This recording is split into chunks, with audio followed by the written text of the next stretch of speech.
Welcome back to the Farm RPG Podcast. As always, I am your host, Bhelogan. This week we have just a couple player spotlights. We have an interview with Shane Gregory, and we follow that up with a player spotlight with Orthros. All right, let's dig into it.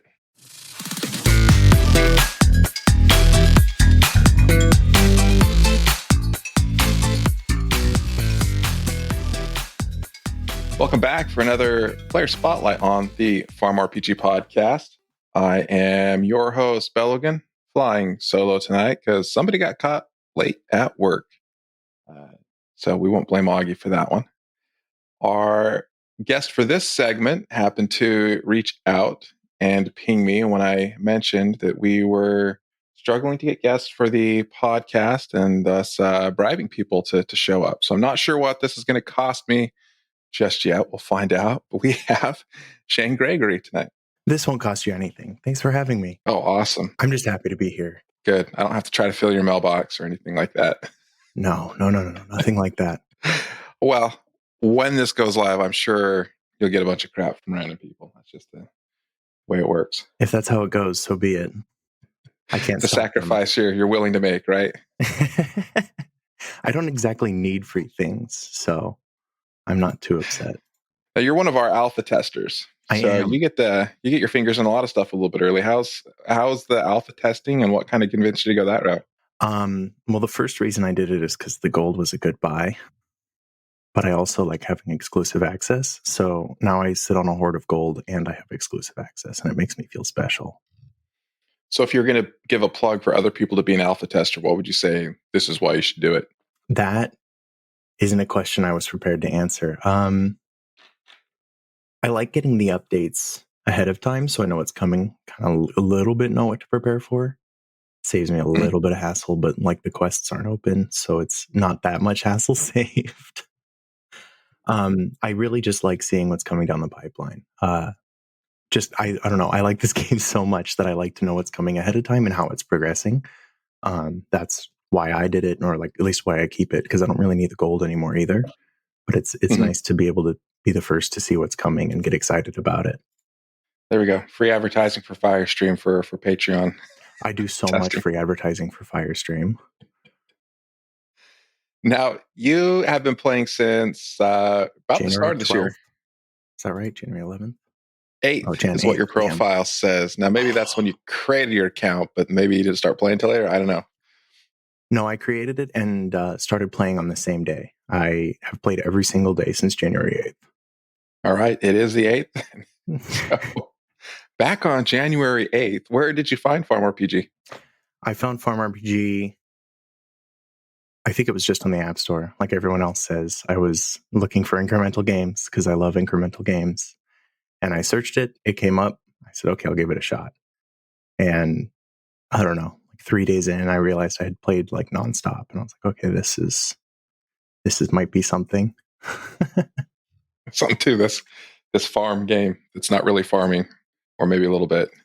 Yeah, I don't really use the farming all that much, but it's the everything game, in my opinion. So were you searching for incremental games specifically, or do you remember what it was you were kind of... Yeah, I'm pretty sure I specifically put in the search bar incremental games, and it was like the 4th game down the feed at that point. I was like, okay. Because none of the other games looked all that appealing in their little windows. No. There we go. Now that's more free market research for Firestream. We also provide the Farm RPG Podcast. Gotta love that. So you've been playing for quite a while now. Obviously, you are hooked on the game and you like it. When you are pitching it to other people, what's kind of your sales pitch? How do you describe Farm RPG? That is the hardest thing I have. I have such a hard time pitching this game. I've gotten 4 or 5 friends to play it. Most of that was before the referral system went public. Mm-hmm. And none of them play anymore. And I'm so sad about that. But at the same time, I've pitched it to like 30 people and I've only gotten 5 or 6 to play. And I was just like, it's got so much in it. I never know where to start when I'm pitching this game. And I just show them and they're like, wow, you play a game that is chores? I'm like, no, it's more than that. It's only daily chores. You're like, Well, give me this thing. Like all the quests are chores. I don't know. Pretty sure the whole game is chores, but I love it anyway. well, 5 out of 30 is a pretty good conversion rate. That's better than you get for most advertising methods. Yeah, and mine's free. So it's just for the love. But we hear about that from Firestream. He'll pitch to throw an ad somewhere and like, oh, we didn't get garbage from that ad. And I think the last one was on the Maximum Fun Network podcast ads. Oh. I think they had Freddie Wong, if you remember him from Rocket Jump. Mhm. Someone who actually did the voicing for it.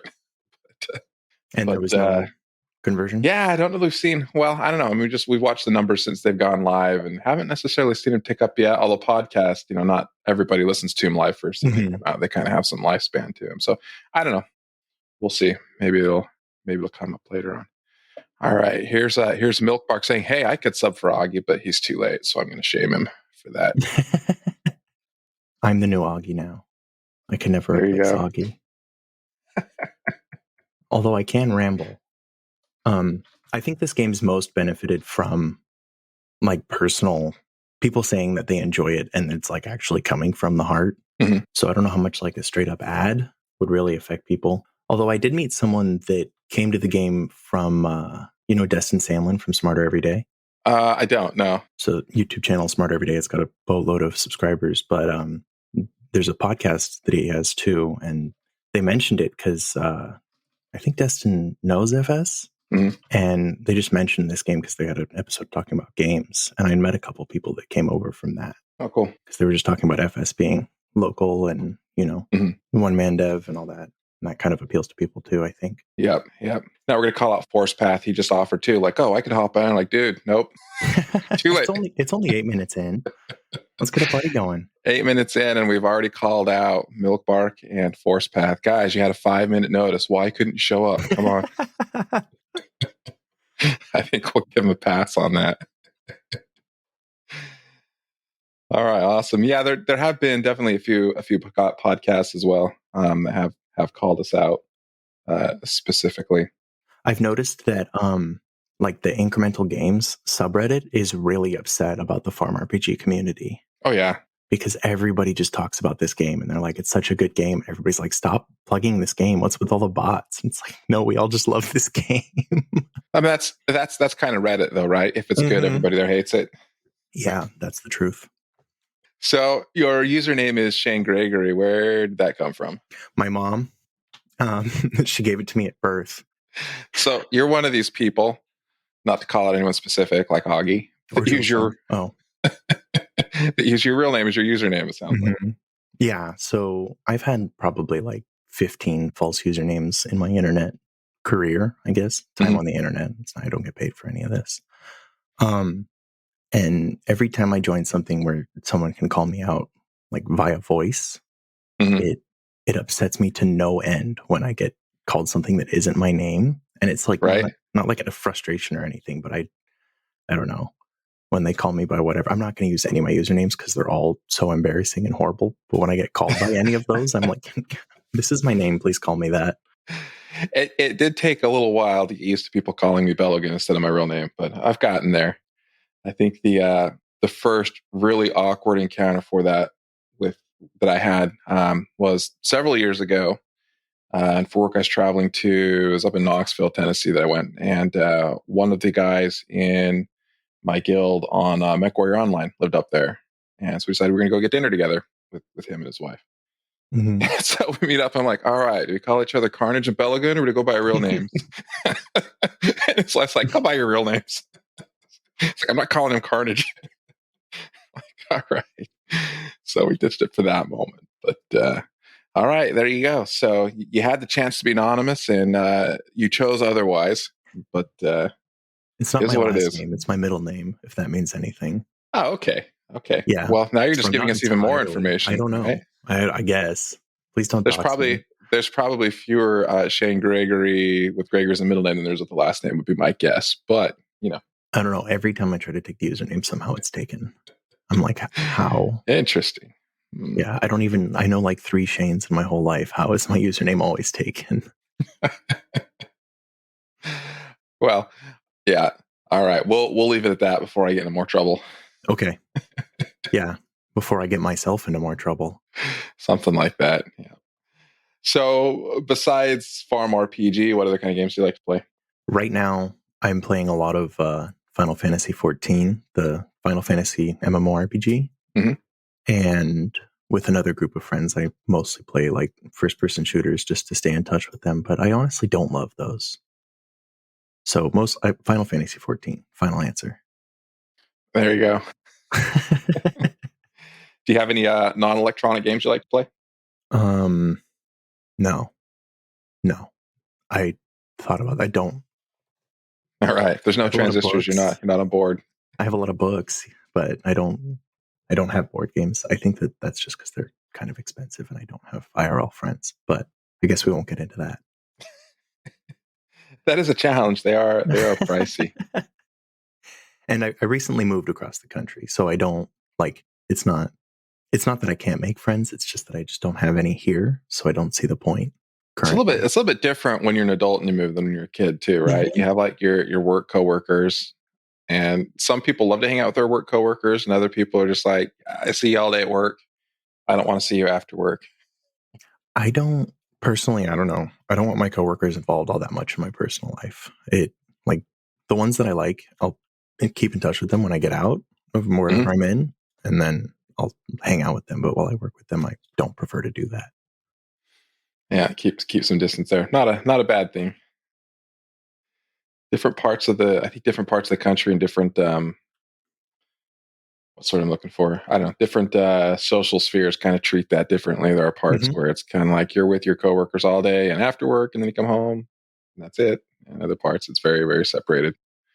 Noticed, depending like what kind of industry and what kind of social structures in the company, even specifically what kind of culture they have, has a big impact on that. That's very much what it is. I think for me too is I work in a very blue collar field, but I'm not a particularly blue collar person. I don't know any of my coworkers that play role playing games for fun, for starters. Yeah. So, all right. Well, we'll keep chugging along. Besides, oh no, I asked that one already. All right. Obviously, Bhelogan's not keeping track of where he's at in the list. All right. So, if there's one thing that you wish the farm RPG community knew, and it could be game related, doesn't have to be, what would that be? just could be anything. I hadn't even thought about that.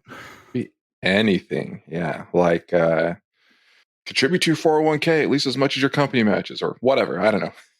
That's great advice. That is wonderful advice. Open enrollment for insurance is coming up soon, so make sure you get that covered. I was looking at like game related stuff when I was looking at this. So I'm going to answer it about the game, even though sure, I'm trying nothing wrong with that. Everything in the world is made of things, and all of those things have to be made by people too. It's kind of crazy if you just think about it. No, that's just something that I make parts for a living, and that's something that always kind of blows my mind is how many parts are in everything. And I think that people, I don't know, it given me a different perspective on life. Anyway, about Farm RPG, for newbies, the library is searchable. Please search everything you can think of searching in the library. It's probably there. And for existing players, everybody plays the game differently and everybody enjoys what they enjoy. And some of us are better about remembering that than others.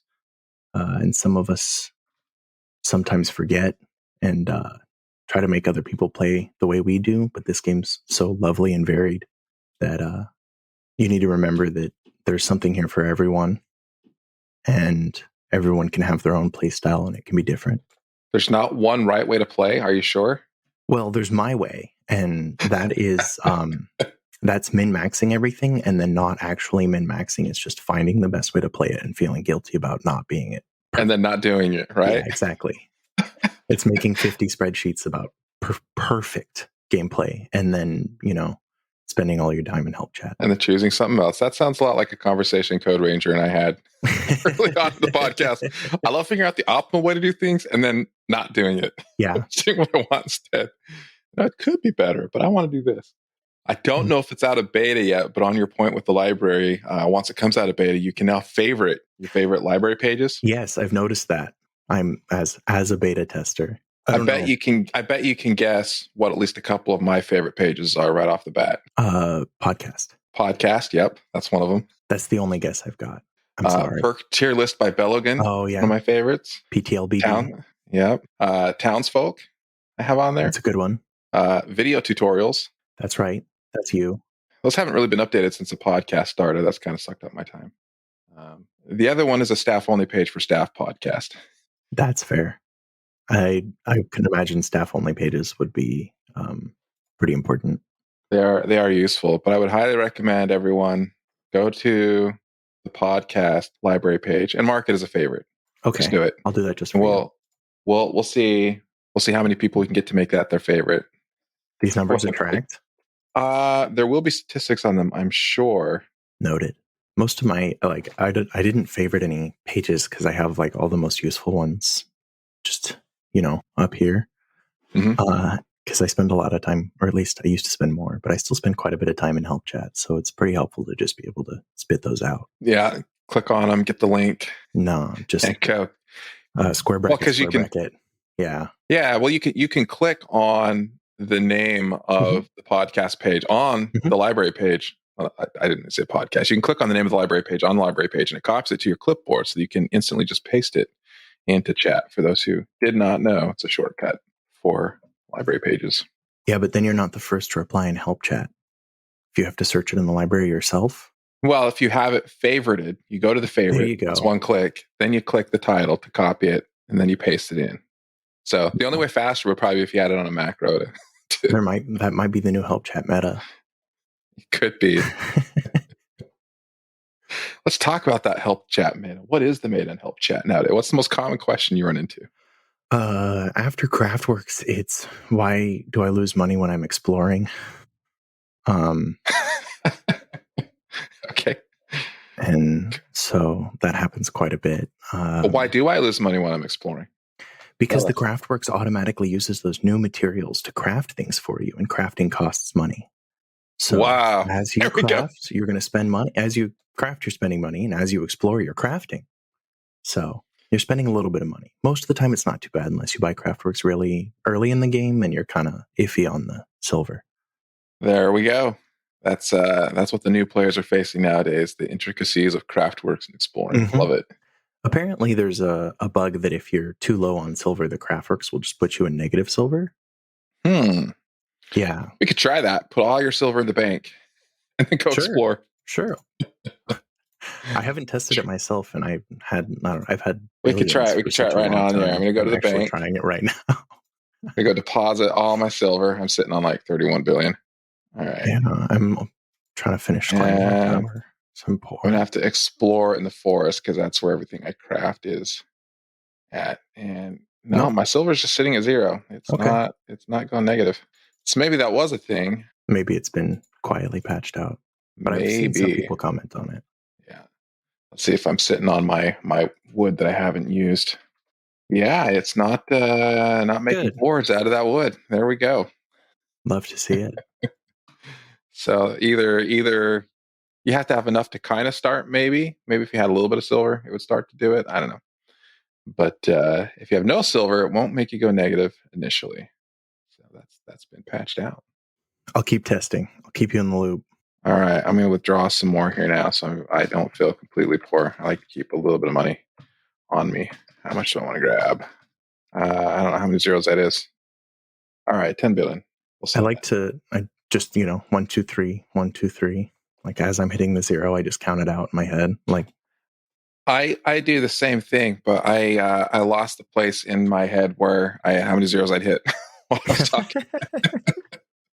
The darn podcast getting in the way of my fun RPG. I am not good at doing two things at once. I'm painfully aware of that and reminded of it frequently. Neither am I. My wife was getting ready for work as I was getting ready. And I was like, I have to close the chat window. And she's like, why? And I'm like, because I will be reading chat instead of talking to Bhelogan. Right.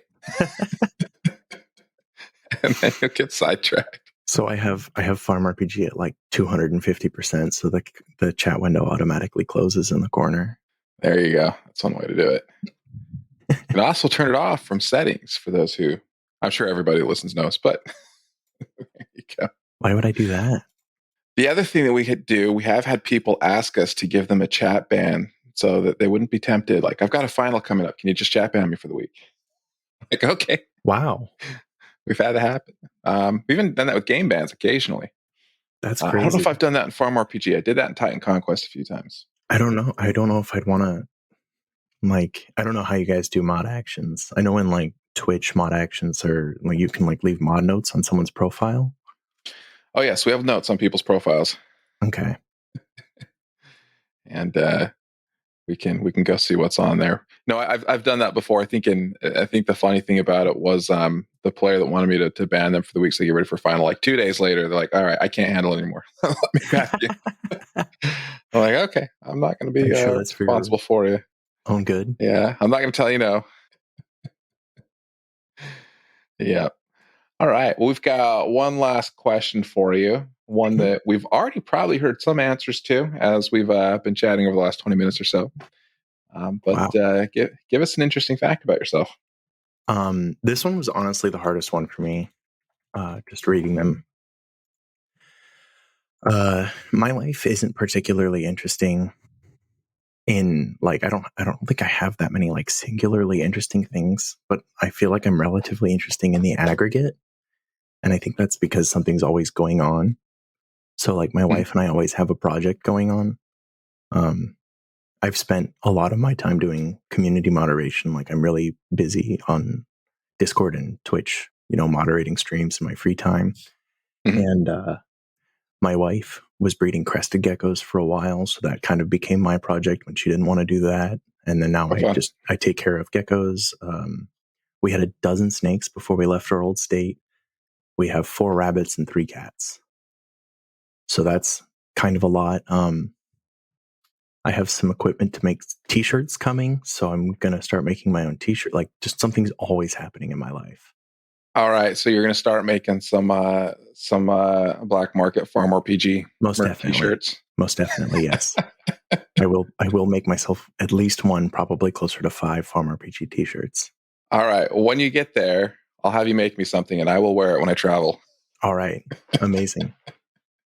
And then I'll take pictures of it while I'm wearing it in airports all across the country. I'm so excited. FS, if you're listening, just kidding. I don't know. That scares me. We've brought it up before. We've mentioned it. Like we need merch and stuff. I think the first time we mentioned it was in Titan Conquest. I did an emblem of it's just a baseball cap with the Titan Conquest emblem on it. I'm like, I would wear this if you'd make them. We could probably figure out how to make your own and order from somewhere. But my goal with that, like the screen printing stuff, is I want to make enough money to buy an embroidery machine and not to like start a business. I mean, it would be pretty cool if I did. But I really just want to make my own clothes, just whatever I want. Like if I want something that says something weird on it, I can make it. And I have the equipment in my house or wherever I have it to do it. Right. So if I want a Farm RPG hat, I can just go up to the embroidery machine and be like, this thing paid for itself. That's 100% of the reason. All right. Well, I am sure you will be getting hit up with requests. I'm going to post them. Everybody hears about it. There we go, on Reddit too. Yeah, that's a good place to spread the word. Go black market merch. I mean, realistically, Magic and Wires is an official LLC and all that good jazz. They might have some concerns at some point if they want to get in that market with people ripping off stuff. But knowing Firestream, I think he'd be cool with it just on the side if you're just making a thing or two here and there. Not serious bucks would be my guess. All right, Bhelogan. Is there anything else you want to know from me? Your social security number, bank account number, mother's maiden name. Mother's maiden name. Last 3 addresses. Okay, sure. I'll send all that to you in an email. If you could just send me snail mail with your email and home address on it, I'll just return it to you. Yeah, absolutely. Will happen. You should see that show up tomorrow. Perfect. Or yesterday. Oh, wow. Oh, he's on to me. I didn't give him my address yet. Not yet. All right. Well, with that, we will say thank you, Shane Gregory, especially for reaching out to me and volunteering to come on. Really appreciate it when players do that, because we can go out and hit up the chats and find players, but don't always have time to do that. It's a lot easier when we get people just saying, "Hey, I'll come on." So really appreciate it. And Thank you so much for having me. yeah, you're welcome. With that, we'll give a classic sign off. Bye. Bye.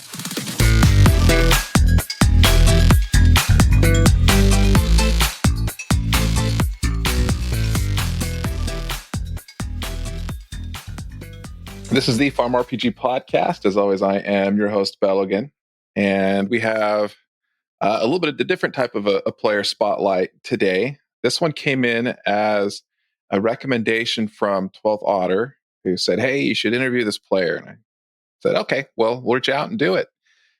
We have orthros. Let me say that right. Close enough.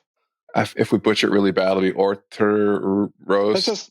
Just to think of it as orthros. Orthros. Yep. Like orthodontics, but another R in there. No, right? No, exactly. It's where the word, orthodox comes from. It's a Greek word. So I don't speak Greek. Oh, okay.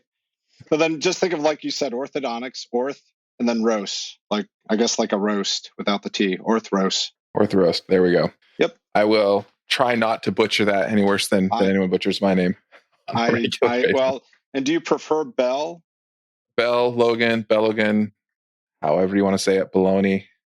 I like to call people by their preferred name. So, I mean, I'll probably stick with Bell, but if you prefer Logan or Bhelogan, I think I can handle it. So jumping into Farm RPG, it looks like you started playing on the 3rd of October, 2021, which makes this your 1-year anniversary. Exactly. Yes, it is. In fact, one of the questions you have is, how long you've been playing, and I said it feels like it's been a year, and I looked it up, and yep, it's definitely been a year. So was not planned. I just looked at your start date now. I'm like, oh, hey, it's fun. So back in October last year, where did you find Farm RPG in the first place? Well, I'm on Reddit quite a bit, and every once in a while I just try to find new subreddits I haven't seen before. And one of them, I think, was either called Incremental Games or Idle Games, and it talked about, there's this farm idle game, and I don't like a lot of video games, but I like the idea of trying something where it's, I can play for a little bit and then I can go away and do work and come back. And so I looked at it and I said, farming, that, it's kind of neat. Seems kind of appealing. So I'll give it a shot, and just kind of went from there. And stuck with it for the long run, hit that year mark. Yeah. It's been a nice ride overall. It really has been. So one thing we'll comment on is you're currently on a long-term chat ban, and we're not going to dig into why and what. That's not real important. But for a lot of people that play the game, they really kind of stick around for the community. And with a chat ban, that's obviously not something that you're as big of a part of. So what is it about Farm RPG that still keeps you around without that aspect of it? Well, I mean, I do think the community is the central thing that Farm RPG has, and certainly the chat is a big part of that. I still do maintain something of a chat on a Telegram message board with about a couple dozen people from FRPG, and that kind of keeps it interesting and kind of manageable. As the game grew and it went past Dunbar's number, for those out there who know what that is, it got harder and harder to really keep track of everyone. And that's one of the byproducts of being a successful game. So the game itself is fun, but without the community aspect of it, I have to admit, it's hard for me to really say I'd still play it. The flip side of it is that kind of having a subgroup that I talk to on Telegram makes it manageable. We're having hundreds of your closest friends. I mean, sometimes I think that must be very, very hard, especially in the absence of private chats, which unfortunately had to be removed at one point, which were there when I started the game. So I guess long story short is, game's nice and the people are nicer. All right, I like that. Definitely. It's funny how when you play with people for years, you kind of, and oftentimes you don't meet them in person, but you do form friendships with people. And I can say with Firestream games, going back to Titan Conquest and DRPG, I mean, I've known people for 6 or 7 years, and some of them were teenagers when you first meet them, and they kind of grow up, and you watch them grow, and it's fun. I was just going to say, it's funny you mentioned that because in 2005, I joined a game that grew in popularity for a while, Kingdom of Loathing. And there were a lot of people on that game who were teenagers at the time that I ended up talking to and giving advice to and referring for jobs. And I even connected with some of them on LinkedIn, and one of them is very successful. She's very successful in Silicon Valley now as a software engineer. I think she was probably 17 when she was first on there. So it's crazy. So you just, that's part of the fun of it. And I've never met this person in person. Nor have I met really anybody from FRPG, but God willing, someday when I'm in, when I'm in Houston or some other city where there's, some of the folks who are playing the game, maybe we can meet up and have a coffee or something. Could be. I do travel quite a bit for work as well, so I do get the occasion every once in a while to go out and have dinner with people, and it's always fun to put a face and with a name. Although we do get to put a voice with people here on the podcast, so that's another way to get to know people a little bit. Yeah. So now that you've been playing for a year, if you were going to give a sales pitch to somebody describing what Farm RPG is, how would you do that? Well, I guess I would say that there's all sorts of games, and this is, this may not be Call of Duty or something similar to that, but if you like a game that's a little bit more slow paced but has great people in it, I really think this is a game you should give it a shot for. It's not something that really demands an overwhelming amount of time, although when it gets fun and it gets involved, you can find yourself spending more time than you intended. But there's really nothing that, doesn't say that you can't take a break from the game and come back. I've had friends who've left for a week or a month or longer, and they just come back and they pick up where they left off. And for people who have busy lives, but who really like, the idea of people who are pretty decently good people, this is it's a good community. And that's certainly what drew me in and has kept me playing.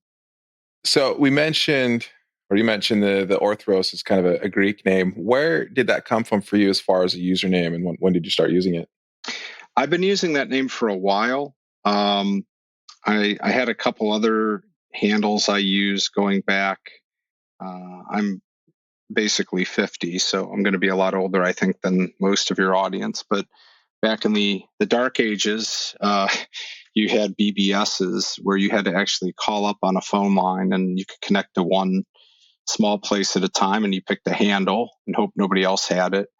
And so I don't remember exactly when I picked it, but I'm a devout Eastern Orthodox Christian, and orthros is the morning prayer rule for Orthodox Christians. It literally means daybreak in Greek. So it's like the dawn, just as the sun is peeking over the sky. So it's kind of nice. It kind of has a double meaning it's really nice. And there aren't too many people who try to use that name. I think I've run across one other place where somebody else has used it. So it also has the advantage of being unique. So I don't normally need to be orthros, 174 or something like that. Right. I could just use my username.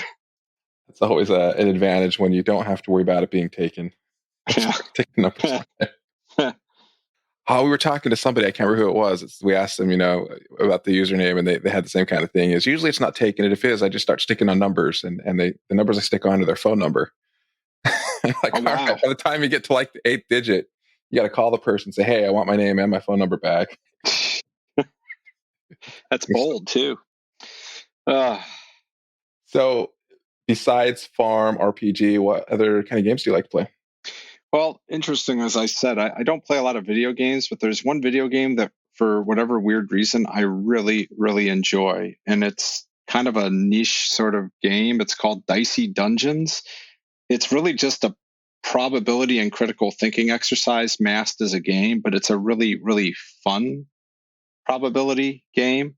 And if anybody out there is wondering what the heck it is, I think it's only like a couple bucks on Steam. So if you're really bored and you like the idea of using dice and trying to calculate, can I get more damage on this monster with, using this combination of dice versus that, you should give it a try.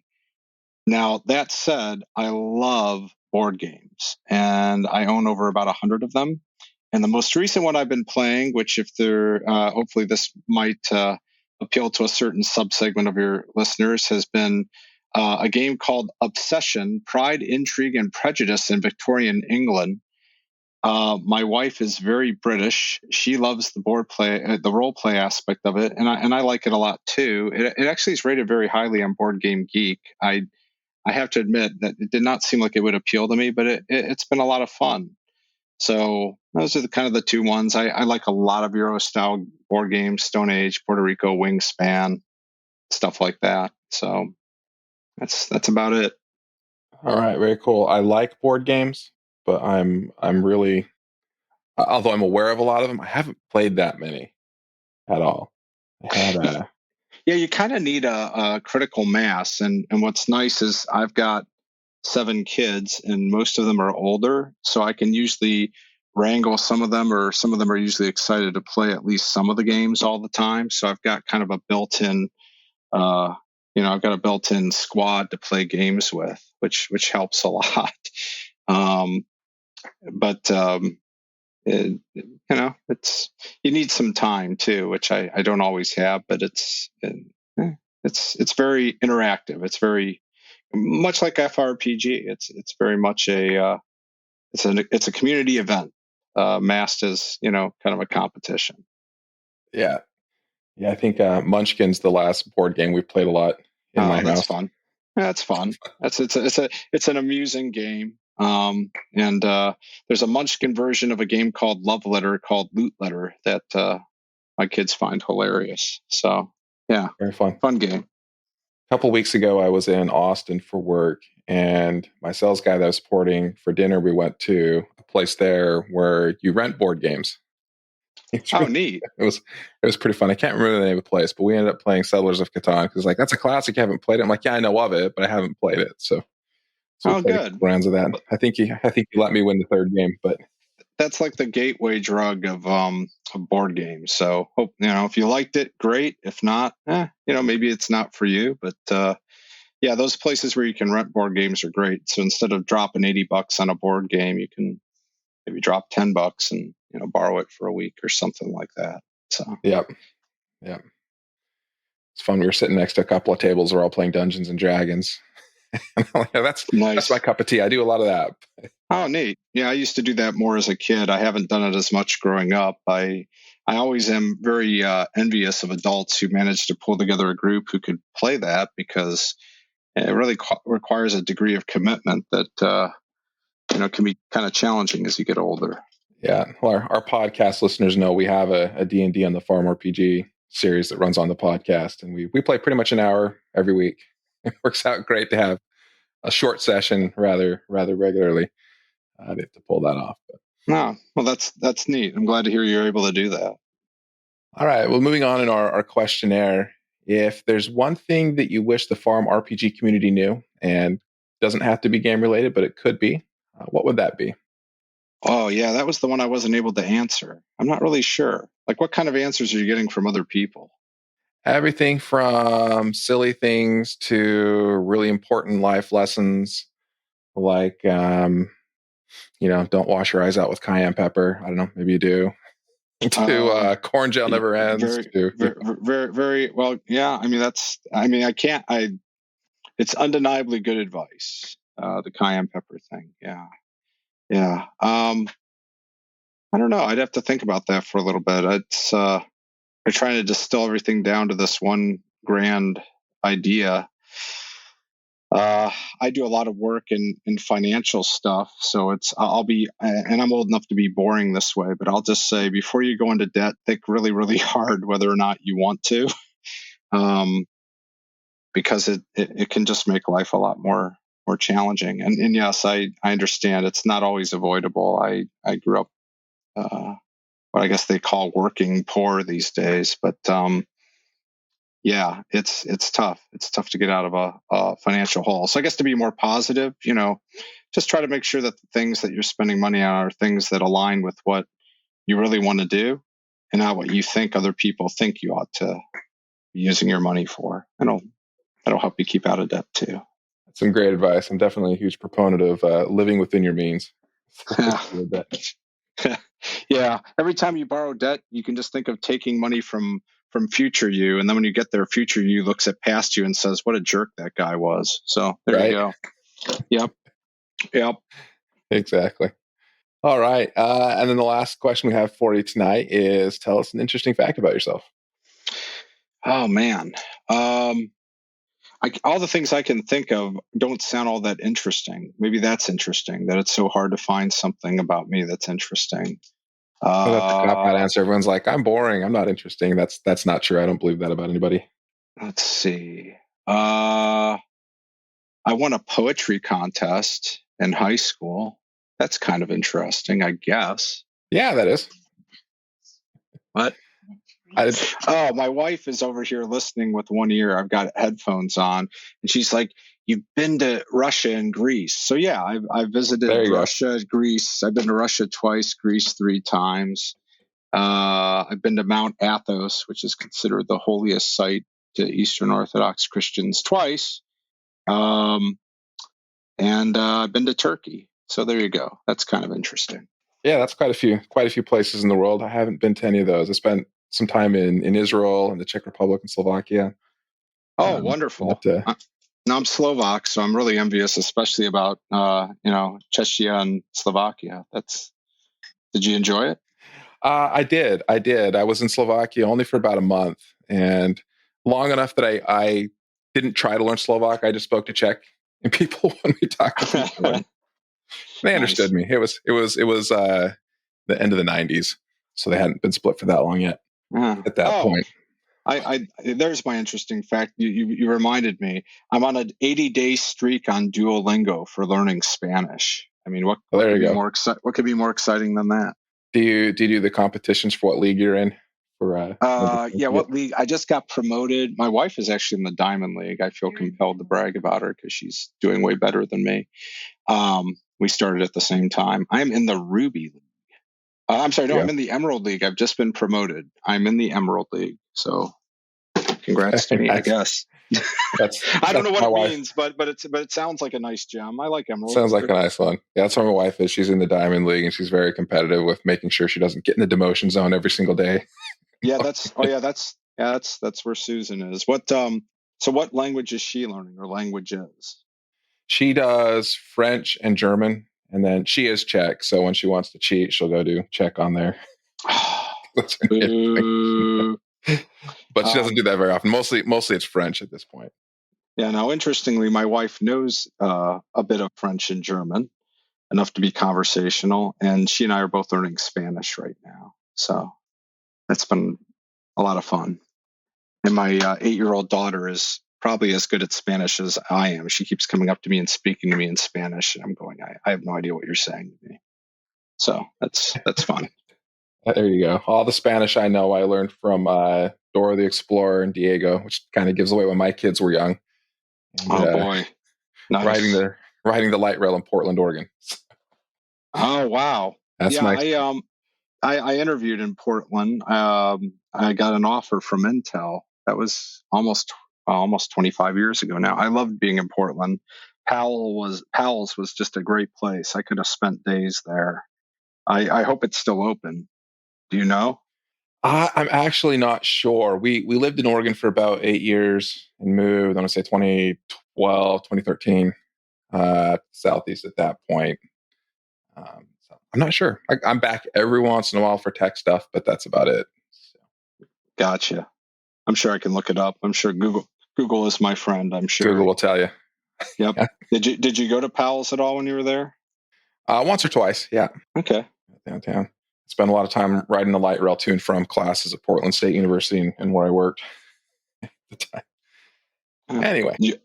Anyways, you need to go get your son, don't you? Yeah, he's going to be off work. He started working at the local ice cream place with my middle kid. So they both work. So the one comes Yeah. home from college and open to close on the weekends, and my high school kid works there a couple days during the week and then closes on the weekends. So it's been fun. He that's for those who listen to the podcast, that's Dead Bushy. He goes by Bushy now. That's working okay. there, and from episode 5. So that's been a little while. And, Oh, cool. So he plays with you then? The two of you play together? He doesn't play Farm RPG, but he did the artwork for the podcast, not the D&D episodes. Blue Bun did those, but he did the regular episode podcast, and he did the music that we use between interviews and as the outro music. So that's kind of what we had him on. But yeah, that's really neat. You got to be really proud of him. That's quite an accomplishment for a high school kid. He's a talented kid. And he has it's kind of funny. He made a game on Roblox, if you're familiar with that. Yep. That he joined the developer circuit from, and he's made a couple $1,000 on that over the last couple of years, which for a high school kid isn't too bad. No, I mean, heck, it's that's good pocket money right there. It is. I'm just telling him, wait till you actually turn 18 so we can turn the tax status over to you so that, you charge your corporate rate, not mine.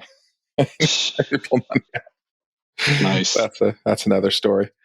All right. Well, we're getting a little bit off topic, so I think we'll wrap it up here. Orthros, thank you so much for hopping on and taking some time to come and talk to me. Appreciate it. Yeah, Bell, thanks for your time too, and it's been a pleasure. Been a nice time. Thanks again.